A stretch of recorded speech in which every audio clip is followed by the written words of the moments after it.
Hi everybody, it's Jennifer. And Claire. And Claire loves these.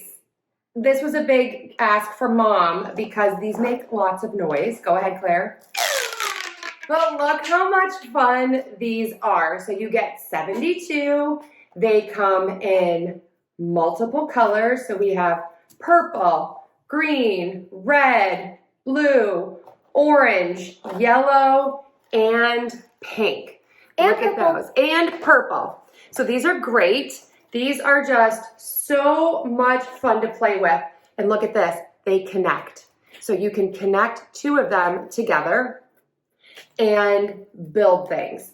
These are so great for kids because it works on patience and it works on fine motor skills and creativity. So these are absolutely amazing. Claire, what do you love about these?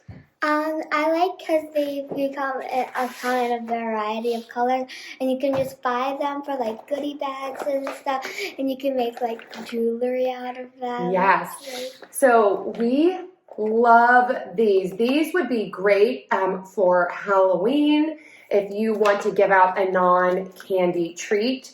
These are also great, like Claire said, for gift bags, for parties and holidays, or just to give one entire package of 72 of these pop tubes in this great little bag. As a mom, I like that they have this bag to carry them in. So I love them, Claire. I love them too. I highly recommend. Highly recommend.